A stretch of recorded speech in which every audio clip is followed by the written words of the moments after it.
Bueno, Cuba yo creo que tiene mucho que enseñarnos a nosotros y como usted dice, para nosotros estar aquí es aprender, ¿sí? De un camino como lo hizo Cuba, como nosotros podemos seguir fortaleciendo. Creo que hemos avanzado en Colombia, no tanto como quisiéramos, todavía hay muchos desafíos.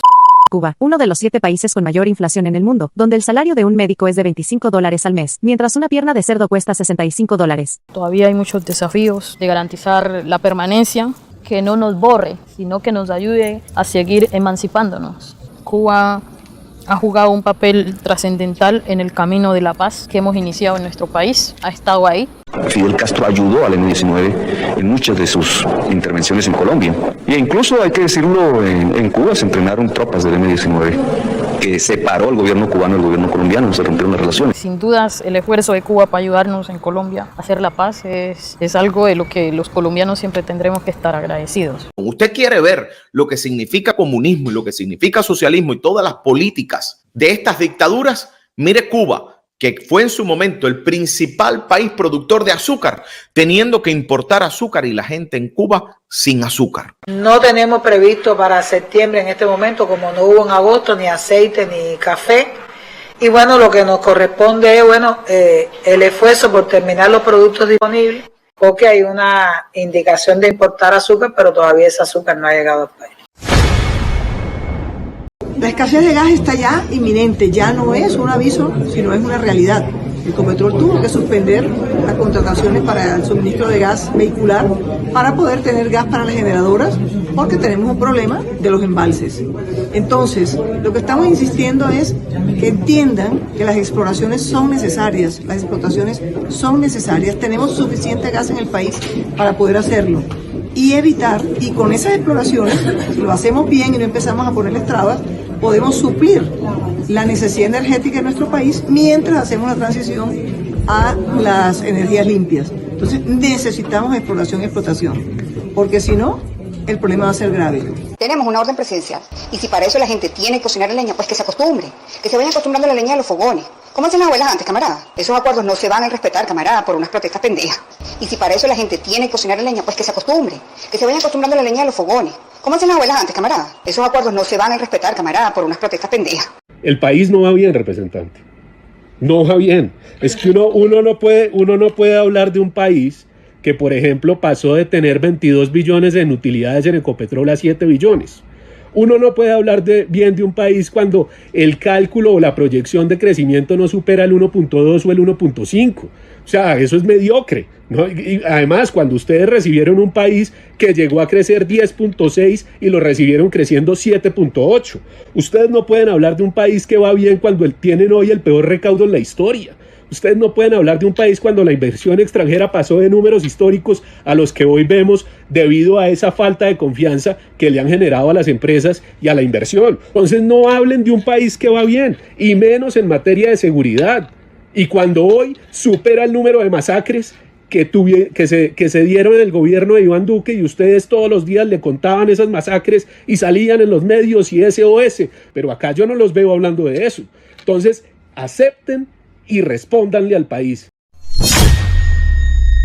Una lucha por la naturaleza, una lucha por la vida nos espera a todas y a todos. Hay 3 alternativas para Colombia: volver al fusilamiento de miles de jóvenes, centenares de masacres y sangre por doquier, o imponer los cambios a la fuerza, o lograr la paz dialogando y logrando que los cambios que necesita el pueblo se hagan de forma dialogada y tranquila. De la declaración del presidente ayer me disgustó mucho una cosa, que son las 3 opciones que él dice que tiene el país. Se los voy a repetir. Primera opción, el fusilamiento. Segunda opción, imponer los cambios a la fuerza. ¿Y eso qué significa? Que es la que a mí me molesta mucho, Néstor, porque eso es la revolución armada. Esta es la que a mí me da miedo. Yo oí anoche al presidente diciendo, es una opción imponer los cambios a la fuerza, y usted dice, miércoles, el presidente, ¿en qué está pensando? Eso en un Estado democrático no es ninguna opción, porque es que esa es la revolución armada. A mí siempre me da la impresión que el presidente no ha renunciado a que pues la política eventualmente se puede hacer con las armas. Él ya ha hecho unas expresiones que lo inducen a uno a pensar que él dice, es que estamos como probando si se puede por este lado, pero si no se puede, pues nos toca utilizar las armas, y eso es inaceptable en la boca del presidente de la República. Se devuelve a la guerrilla. ¿La fuerza de quién? ¿Del ELN? No, ¿La fuerza de quién? ¿De las disidencias? Con el ELN, esto estos atentados están saboteando la posibilidad de paz. No, yo creo que hay que persistir.